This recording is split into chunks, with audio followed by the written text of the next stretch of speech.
तो आपके सामने उपस्थित है वर्णों के उच्चारण स्थान। ठीक है, उच्चारण स्थान अर्थात जन्म स्थान।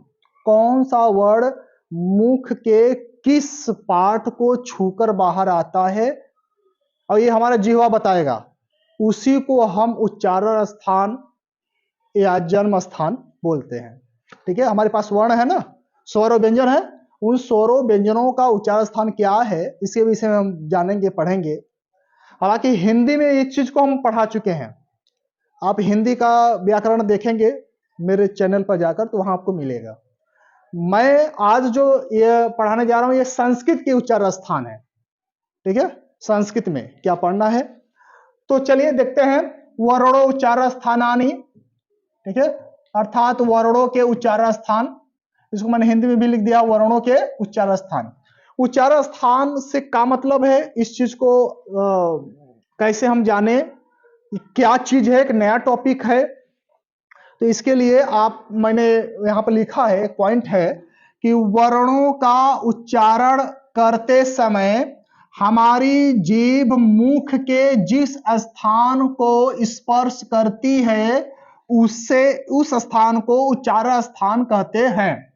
कहने का मतलब जब हम वर्ण कोई बोले और वर्ण बोलते समय हमारे मुख के अंदर जीभ है, वह जीभ जिस स्थान को स्पर्श करेगी उस वर्ण का वही स्थान उच्चारण स्थान कहलाएगा। अब मेरे मुख के अंदर बहुत सारे पार्ट हैं, जैसे गला है, क्या है, इसको कंठ बोलते हैं। क्या बोलते हैं? फिर हम बाहर की तरफ आए, अंदर से बाहर की तरफ आए तो जिह्वा, जिह्वा तो जो है हमारे पास, जिह्वा, जिह्वा के जस्ट ऊपर, आपके जीभ के ऊपर चिकना वाला जो भाग है ना, जीभ से टच करेंगे चिकना भाग, उसको हम मूर्धा बोलते हैं। क्या बोलते हैं? हाँ, फिर उससे थोड़ा से नीचे आए, ऊपर वाली जो आपकी दांत है और ऊपर वाले दांत के जस्ट थोड़ा सा ऊपर पतली पतली रेखा होगी, जीभ से टच करेंगे तो पतली पतली रेखा है ना, उसको हम तालु कहते हैं। उसे क्या बोलते हैं? तालु। ठीक है, फिर उसके बाद हमारे पास दांत है, ये है, दांत है कि नहीं है? दांत है। दांत के बाद फिर क्या है? ओष्ठ, ओष्ठ है ना, हाँ ओष्ठ, इसका भी उपयोग होगा, आगे बताएंगे। फिर नासिका है। तो ये जितने मैंने नाम लिया, ये सभी जब हम वर्ड बोलते हैं तो कोई ना कोई वर्ड इन सभी स्थानों को स्पर्श करके ही बाहर आती है, और जो जिसको स्पर्श करके बाहर आए वही उसका उच्चारण स्थान कहलाता है। जैसे आप सभी यहां लोग बैठे हो, कोई अलग अलग गांव के, कोई किसी गांव के, कोई किसी गांव के, सभी लोग अलग अलग गांव के हो। ठीक है, तो अगर आपसे पूछा जाए कि आपका जन्म स्थान कहां है तो आप लोग अपने गांव का नाम बताओगे।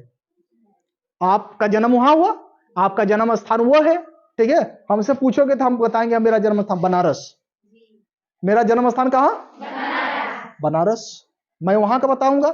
तो ये हमारा जन्म स्थान है, तो शब्दों का भी ऐसे ही, वर्णों का भी ऐसे ही उच्चारण स्थान कहलाता है, उनका भी जन्म हुआ है।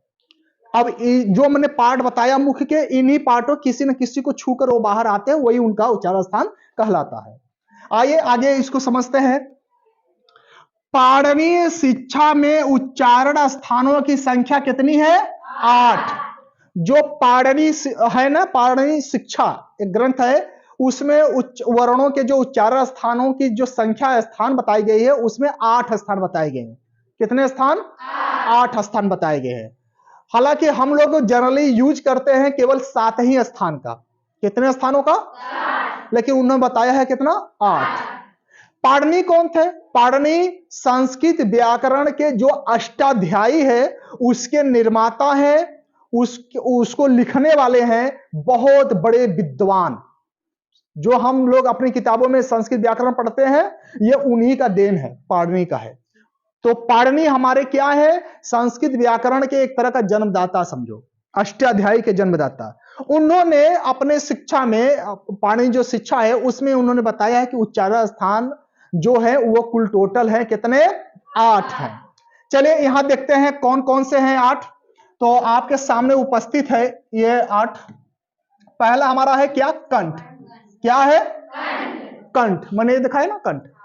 कोई हम वर्ड ऐसे बोलते हैं जो यहां से आता है आवाज, कंठ से। अब कौन कौन सा है आगे बताएंगे। फिर अगला क्या हमारा, तालु। तालु मैंने बताया आपके ऊपर का जो दांत है, दांत के जस्ट ऊपर पतली पतली रेखा है वो तालु, ठीक है ना। फिर क्या है, मूर्धा। मूर्धा मैंने बताया, मूर्धा क्या है, आपके जीभ के जस्ट ऊपर जो चिकना वाला भाग ऊपर, वो मूर्धा, ठीक है।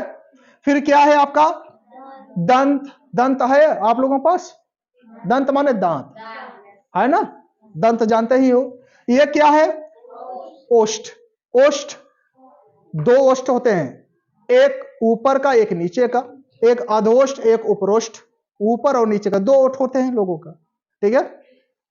फिर क्या है, नासिका, जिससे हम श्वसन क्रियाएं करते हैं, ऑक्सीजन लेते हैं, कार्बन डाइऑक्साइड छोड़ते हैं, वो हमारा क्या है, नासिका यानी नाक। ये क्या है, जिह्वा मूली। जिह्वा मूली, कुछ वर्ड ऐसे होते हैं कि जिह्वा मूल, जिह्वा आपके जो जीभ है ना, वो जीभ का जो मूल है, जड़, जहां से जीभ आपकी उगी है, बाहर की तरफ आई है ना, उसका मूल कहलाता है जिह्वा मूल, ठीक है ना। फिर आगे क्या है आपका, देख लो, पाणिनि महोदय ने एक यही नया बताया है, इसका नाम है ऊरस। क्या नाम है, हाँ, उर्स से। अब इसका उन्होंने व्याख्या नहीं किया, हमारे हिसाब से उर्स अर्थात हृदय होता है, ठीक है ना। कुछ वर्ण यहां से निकलते हैं, हालांकि कोई वर्ण का व्याख्या नहीं हुआ है वहां पर। तो फिलहाल हम जनरली तौर पर केवल 7 को ही मानते हैं, उच्चारण स्थानों की संख्या 7 यही मानते हैं। हालांकि पाणिनि शिक्षा के अनुसार उरस है, लेकिन हम सामान्य तौर पर 7 ही मानते हैं। चलिए अब हम आगे चलते हैं, अब इसको इसके विषय में डिटेल से जानते हैं। अब कुछ पॉइंट है आपके लिए, अब इस पॉइंट से समझिएगा कि सामान्यतः 7 ही उच्चारण स्थान माने गए हैं। कितने माने गए, आपके सामने मैंने प्रस्तुत किया 8, लेकिन माना गया है कितने, 7, और 7 के स्थान मैंने आपको बता दिया है, ठीक है। फिर कहते हैं कुछ वर्ण 2 उच्चारण स्थानों की सहायता से भी उत्पन्न होते हैं। कुछ वर्ण ऐसे हैं जिनको बोलने में 2-2 उच्चारण स्थानों की जरूरत पड़ती है। भाई किसी का घर एक ही गांव में, कोई जरूरी नहीं है कि एक ही गांव में, एक गांव में उनका घर हो, दूसरे गांव में उनका पाई बना हो, तो उनका जन्म स्थान दोनों हो गया ना, 2-2 गांव हो गए, 2-2 जगह वो रहते हैं, वास निवास अपना 2-2 जगह बना लिए। तो ऐसे भी वर्ड हमारे पास है जिनका एक ही जगह जन्म स्थान नहीं है, उच्चारण स्थान एक ही जगह नहीं है, 2-2 जगह है, ठीक है। फिर है विसर्ग सदैव स्वर पर ही आश्रित होते हैं। विसर्ग समझते हो, जैसे अगर हम ये शब्द लिखे रामः, लिखे ना, अब रामा में ये जो 2 बिंदी की तरह आप देख रहे हो ना ऊपर नीचे, इसको हम लोग बोलते हैं विसर्ग। क्या बोलते हैं, और ये जो विसर्ग है वो सदैव स्वर पर आश्रित होता है। किस पर, कभी भी विसर्ग व्यंजन पर नहीं लगता, नोट कर लेना, हमेशा स्वर पर ही विसर्ग लगता है। जैसे रामा, श्यामा, ठीक है ना, विसर्ग लगा। अब कहीं विसर्ग आप ऐसा देखे होंगे कि हलंत व्यंजन पर विसर्ग लगा हो, जैसे अगर मान लीजिए हम ऐसे लिखे, इसी को राम को हलंत कर दिया मां को, और फिर विसर्ग लगा दिया, ये टोटली गलत है। ऐसा कभी होता ही नहीं कि हलंत वर्ण के बाद विसर्ग लग जाए, ऐसा कभी नहीं होगा। यानी कि ये विसर्ग व्यंजन पर लग गया, अब विसर्ग लगता कहां है, स्वर पर, ठीक है ना। अब इस राम का, रामा शब्द है, अगर हम इसका ऑपरेशन करें तो यहां से निकलेगा क्या, र धन आ धन म धन आह, ठीक है ना। अब सोचो कि ये विसर्ग कहां लगा था, स्वर पर, कहां लगा है, हाँ। अब ये चला जाएगा म में, तो म का ये हलंत जो है ये हट जाएगा, म ह, ये पूरा बन जाएगा ऐसा। फिर यहां आ है, ये आ फिर चला जाएगा र में, तो हो जाएगा रा, बन गया राम। समझ में आया, हाँ। चलिए आगे चलते हैं। अगला पॉइंट है कि विसर्ग एवं अर्थ विसर्ग जिस स्वर पर आश्रित होते हैं उसके अनुसार उसका उच्चारण स्थान भी परिवर्तित होता है। बहुत बड़ी बात इन्होंने कहा, कहते हैं कि जिस स्वर पर विसर्ग लगा हो या अर्ध विसर्ग लगा हो, ठीक है ना, विसर्ग और अर्ध विसर्ग क्या होता है आगे बताते हैं, आधा विसर्ग। जिस स्वर पर विसर्ग हो और अर्ध विसर्ग हो, जिस स्वर पर लगा हो तो कहते हैं उसके अनुसार उसका उच्चारण स्थान भी, उस विसर्ग का उच्चारण स्थान भी परिवर्तित हो जाता है। उच्चारण स्थान क्या हो जाएगा? बदल जाएगा। जनरली विसर्ग का उच्चारण स्थान होता है कंठ। क्या होता है? विसर्ग कंठ से बोले, रामः कंठ से, ठीक है। लेकिन इन्होंने यह कहा कि अर्ध विसर्ग और विसर्ग जिस स्वर पर लगा हो उस स्वर का जो उच्चारण स्थान होगा वही वो विसर्ग का माना जाएगा। जैसे जैसे ये म हमारा बोला जाता है ओष्ठ से। किससे बोला जाएगा? ओष्ठ से बोला जाता है। लेकिन इस म पर अगर हम विसर्ग लगा दें तो ये विसर्ग भी ओष्ठ से ही बोला जाएगा, माना जाएगा। ऐसा ओष्ठ से। विसर्ग भी किससे है? ओष्ठ से। क्योंकि विसर्ग का जो स्वर है म पर आश्रित है, तो म जो उच्चारण स्थान म का वही विसर्ग का होगा। आगे डिटेल से बताते हैं। फिर एक वर्ण जो आप लोगों ने पहले कभी सुना नहीं होगा, आज पहली बार सोच रहे कि अच्छा ऐसा भी वर्ण होता है। देखो आपके सामने है, कहते हैं यम वर्णों का उच्चारण स्थान नासिका ही माना जाता है। यम वर्ण जो होते हैं उनका उच्चारण स्थान क्या माना जाता है? नासिका। वो नासिका से ही बोले जाते हैं। यम क्या है? आप इसका संस्कृत का वर्णमाला जब हम आपको पढ़ाएंगे अगला वीडियो, तो उसमें हम यम को विस्तार से बताएंगे। यम वहां की चर्चा होनी है वर्णमाला में। संस्कृत की वर्णमाला अभी हम शुरू करेंगे, उसमें यम के विषय में हम आपको बताएंगे। चलिए अब हम चलते हैं सूत्र के साथ उच्चारण स्थानों को जानते हैं, ठीक है। तो हम सूत्र को पढ़ेंगे, आप लोग भी पढ़िएगा मेरे साथ, और उस सूत्र का मतलब हम समझाएंगे। जो सूत्रों से आप जान जाएंगे, कभी आप फिर भूलेंगे नहीं, ठीक है। संस्कृत में क्या होता है? सूत्र ही होता है। पहला है आपके सामने सूत्र है।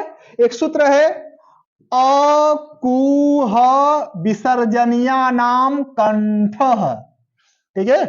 पढ़िए, अकुह विसर्जनीया नाम कंठ, ठीक है ना। इसका मतलब क्या था? इसका मतलब यह था कि कु का मतलब होता है कु का मतलब होता है क वर्ग। क्या अर्थ होता है? और क वर्ग में आता है क ख ग घ अंग, ये क वर्ग है। तो हमको क ख ग घ अंग इतना बोलने से अच्छा है कि हम उसको संस्कृत में कु बोल दे और हिंदी में क वर्ग कह दे। संस्कृत में बोल दे कु और हिंदी में बोल दे क वर्ग, फिर क ख ग घ अंग बोलने की जरूरत नहीं है। तो मैंने हालांकि कु का ऑपरेशन करके बता दिया कि भैया कु का मतलब होता है क वर्ग और क वर्ग का मतलब होता है क ख ग घ अंग। ये 5 अक्षर क वर्ग में आते हैं, ठीक है। और ये जो है कु का मतलब क वर्ग बता दिया। इसके साथ साथ देखो यहां पर है ह। क्या है? ह। और विसर्ग, और क्या है? विसर्ग, ठीक है। ये जो विसर्ग है, कहते हैं कि क वर्ग मतलब क ख ग घ अंग प्लस ह, इसके साथ ये विसर्ग यही 2 बिंदी है जो ऊपर अभी मैंने चर्चा किया। इतने वर्ण बोले जाते हैं किससे? कंठ से। किससे बोले जाते हैं? आप बोलिए मेरे साथ, आपका जिह्वा क्या किया? कुछ किया? जिह्वा शांत रहा। हमने गले से आवाज आया, कहां से आवाज आया? फिर बोलो क ख ग घ अंग। जीभ कुछ किया? जीभ शांत रहा, आवाज आपके एकदम गले से आ रही है। और विसर्ग मैंने कहा कि जिस भी स्वर पर लग जाए वो विसर्ग, हालांकि कंठ से यहां पर लिखा गया है विसर्ग में उच्चारण स्थान ह की तरह आता है। किसकी तरह? अब हम ह भी अगर बोले यहां से ह, क्या बोले? तो ह में भी हमारा जिह्वा कुछ नहीं करेगा, डायरेक्ट गले से आवाज आएगा, कंठ से ह। समझ में आया? ये सभी वर्ड कहां से बोले गए? कंठ से। कंठ माने गला, हमने बता दिया। कंठ से क्या क्या बोला गया? और क वर्ग माने क ख ग घ अंग, ये 5, ठीक है। ह और विसर्ग, इतने जो वर्ण है ये सभी बोले जाते हैं। क्लियर हुआ? ठीक है, आगे चलो। दूसरा सूत्र है ईचू यसा नाम तालु। ईचू यसा नाम, बोलो ईचू यसा नाम तालु। ठीक। अब ई क्या है? ई चू। चू का मतलब क्या है? हाँ, च वर्ग। और च वर्ग में आता है क्या?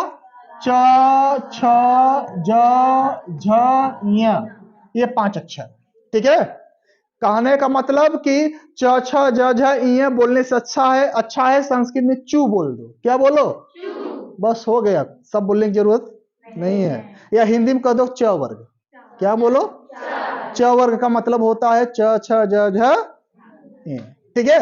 इसके साथ यह क्या है? यह और ये आपका तालव्य स है।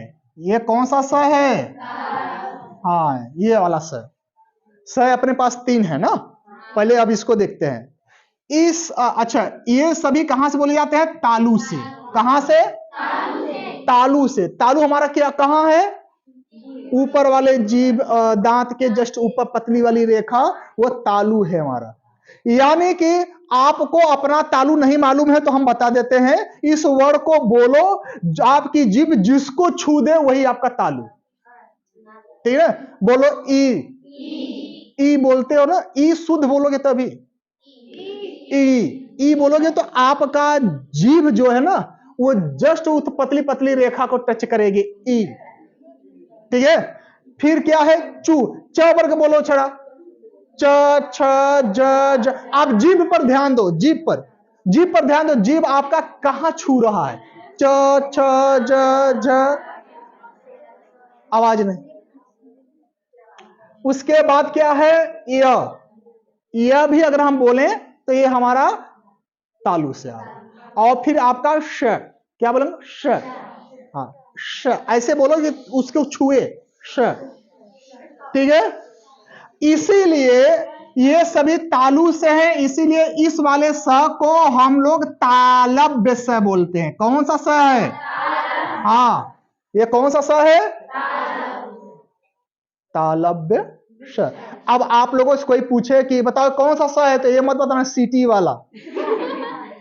ये बताना गलत है। सीटी वाला और बांसुरी वाला ये सब गलत होता है। इसका नाम है, इस बेचारे का नाम है तालव्य।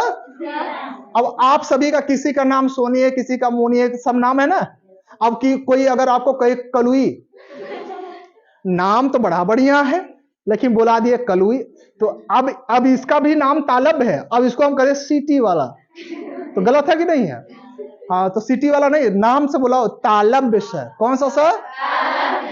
चलिए अगला सूत्र है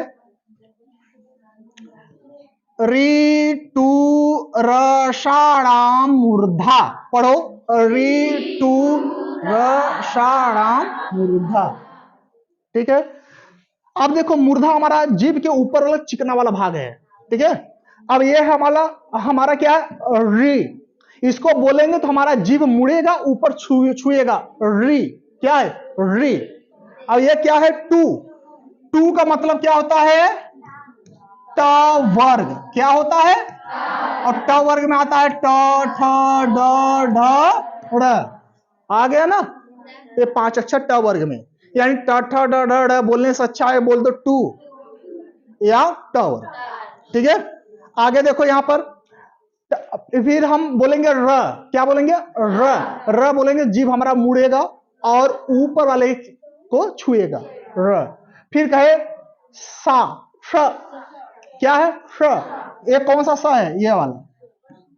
हाँ, आप लोग इसको षटकोर सा बोलते हैं, लेकिन इसका आज नाम बताएंगे, इसका क्या नाम है। तो ये सभी बोले जाते हैं मूर्धा से। किससे बोले जाते हैं? इसीलिए इस स का नाम मूर्धन्य स है। कौन सा स है? हाँ, ये इसका नाम मूर्धन्य स है। आज के बाद ये मत करना षटकोर स है, मूर्धन्य स। ये तालव्य है, ये मूर्धन्य है। समझ में आया? क्योंकि मूर्धा से बोला जाता है इसलिए मूर्धन्य है। अब ये जितने भी वर्ण मैंने इनको बताया तालु मूर्धा वाले, ये सभी कहां से बोले जा रहे हैं? मूर्धा से। कहां से? अब जैसे यही है, आप जरा बोलिए ट, ठ, ड, ढ। आपका जीभ मुड़ रहा है, मुड़ के ऊपर छू रहा है। ट, ठ, ड, ढ। ठीक है। मूर्धा से हो गया। हाँ, अब आगे चलिए, अगला सूत्र है आपके सामने है चौथा, लृ तू ल सा नाम दंतः। पढ़ो, लृ तू ल सा नाम दंतः। ठीक है, चलो ये लृ देख रहे हो, ये क्या है? लृ है। ये संस्कृत का एक स्वर है। ये मत समझना कि ल के ऊपर री का स्वर लगा दिया गया है, नहीं, इसकी आकृति, इसकी बनावट ही ऐसा है, ये स्वर है, संस्कृत का स्वर है लृ। ये स्वर, इस स्वर को आप पहली बार देख रहे हो, ऐसा स्वर वर्णमाला में नहीं दिखाई दिया होगा हिंदी की। ये लृ है, ये स्वर है। उसके बाद कहते हैं तू। क्या बोलते हैं? तू माने होता है त वर्ग। क्या होता है? त वर्ग का मतलब होता है त थ द ध न। त थ द ध न। त थ द ध न से बोलने से अच्छा है कि बोलो तू, यानी त वर्ग। ठीक है, त थ द ध न। इसके बाद क्या कहते हैं? ल। क्या बोलते हैं? ल। और एक स है, ये वाला स, जिसको आप लोग कहते हैं सफेरा स। कौन सा? सफेरा। ये सफेरा फेरा नहीं है, इसका नाम है दंत स। कौन सा स? हाँ, इसका नाम दंत स है। आज से इसको कहोगे दंत स। ठीक है ना, ये दांत से बोले जाते हैं। दंत माने, अब देख लो अपने पास लृ है, लृ बोलोगे तो आपका जीभ जो है दांत को छुएगा, लृ। ठीक है, फिर आपको त वर्ग बोलो, त थ द ध, दांत छू रहा ना, दांत, आपका जीभ आपके दांतों को टच कर रहा है, त थ द ध न। उसके बाद है क्या आपका? ल। ल भी बोलोगे तो आपके दांतों को छुएगा जीभ, ल, ल छू रहा है ना। उसके बाद क्या? स, दंत स, स, स दंत स। ये सभी दांतों से बोले जाते हैं। अगर इनकी टेस्ट करना हो कि हाँ दांत से बोले जाते हैं कि नहीं, तो आपके घर में आपका दादाजी दादी जी तो होंगी जिनके दांत नहीं है, और उनसे त वर्ग बुलवा के दिखवाओ, दादाजी त वर्ग बोलो, वो बोल ही नहीं पाएंगे, उनके दांत नहीं है। ठीक है ना, त थ द ध न नहीं बोल पाएंगे, या शुद्ध स्पष्ट उच्चारण नहीं होगी। ठीक है, चलिए आगे। पांचवा है ऊ पू पद्यमानिया नाम वष्ठौ। ठीक है, इसमें देखो ऊ कौन है? ऊ। पू का मतलब होता है प वर्ग। पू का मतलब, हाँ, प वर्ग। प फ ब भ म, प वर्ग में प फ ब भ म। ठीक है, इसको हम पू बोलते हैं या प वर्ग बोलते हैं। आगे है उपद्यमानी। उपद्यमानी यहां है, यही है प और फ। ऊपर हम लोग अर्ध विसर्ग की चर्चा किया था, ये प है, और प के ऊपर आधा विसर्ग प के आगे लग जाए, या फ है, फ के आगे आधा विसर्ग लगे। देखो विसर्ग कैसे लगता है कि जैसे कि अगर हम प में पूरा विसर्ग, देखो यह है, ये पूरा है ना, अब यहां पर मैंने क्या किया है, इसको आधा, पूरा राउंड नहीं लिया, आधे घुमाए हम, है ना आधा, ये अर्ध विसर्ग है, ये पूरा विसर्ग है। ठीक है, ये अर्ध विसर्ग है, ये पूरा विषय है। मैंने इसको आधा ही लिया, पूरा गोला नहीं किया, आधा किया, ये अर्ध विसर्ग है, इसको घुमा दिया, पूरा विसर्ग है। तो प और फ पर अगर अर्ध विसर्ग लग जाए, ठीक है, इसको अर्ध विसर्ग, इसको विसर्ग बोलते हैं। ठीक है, तो ये इसको उपद्यमानी बोलते हैं। क्या बोलते हैं? और ये दोनों भी बोले जाते हैं ओष्ठ से। यहां है ओष्ठ, कहां से बोले जाते हैं? हाँ, तो जैसे हम बोलेंगे ऊ, क्या बोले? हमारा होठ बाहर आ रहा है ना, ऊ। अब आप लोग ऊ बोलो, होठ बाहर नहीं आए, नहीं बोल पाओगे। हाँ, अच्छा चलिए आगे चलते हैं। प फ ब भ म। अब हमको बोलना है प फ ब भ म। हमारा होठ मिल रहा है ना, अब अपने होठों को पकड़ लीजिए, अब पकड़ कर बोलो प फ ब, मिलाओ नहीं, मिल रहा है? ठीक है, अब सुनो, नहीं बोल पाओगे, ये होठ से बोले जाते हैं। ठीक है, उसके बाद हमारे फ फ, यह उपद्यमानी भी होठ से बोले जाते हैं। अगला है हमारा यमंगणना नाम नासिका च। यमंगणना नाम नासिका च, इसमें 5 अक्षर है, यमंगणन, ठीक है, यही पांचों हैं। अब ये पांचों कहां से बोले जाते हैं? नासिका से। किससे? लेकिन आगे लिखा है च, आगे क्या लिखा है? च का अर्थ होता है और। कहने का मतलब ये नासिका से बोले जाते हैं, लेकिन और भी कहीं से ये बोले जाते हैं, और भी बोले जाते हैं। कहां से हम आगे बताते हैं। पहले नासिका से बोले अंग न म, नासिका से। किससे बोला जा रहा है? हाँ, ये नासिका से है। अब सोचो कि नासिका के साथ साथ ये और कहां से बोले जाते हैं? ये पांचों कहां मिलते हैं? क वर्ग में, लास्ट में, क ख ग घ अंग, ठीक है ना। ये क में मिल गया, ये च वर्ग में पांचवा मिल गया, ये ट वर्ग का पांचवा मिल गया, ये त वर्ग का पांचवा मिल गया, और ये प वर्ग का पांचवा मिल गया। तो जो उन लोगों का उच्चारण स्थान रहा, क का होता है कंठ, ठीक है, यह का होता है तालु, ड़ का होता है मूर्धा, न का होता है दंत, और म का ओष्ठ से, ठीक ना। क्योंकि ये जो है कंठ, तालु, मूर्धा, ओष्ठ, ये उन्हीं में से, उन्हीं पंचम वर्णों में से लास्ट वाला वर्ण है। ये नासिका से सभी बोले जाते हैं, नासिका के साथ साथ ये अपने अपने उच्चारण स्थानों से भी बोले जाते हैं। तो दो दो जगह से हो गया। अब जैसे हमारे पास अंग है, अंग कहां से कहां बोला जाता है? नासिका प्लस कंठ, यह है नासिका प्लस तालु, ड़ है नासिका प्लस मूर्धा, न है नासिका प्लस दंत, म है नासिका प्लस ओष्ठ। बात समझ में आई? दो जगह से। आगे देखो, आगे हमारे पास है दो और है, ए दैतो कंठ तालु।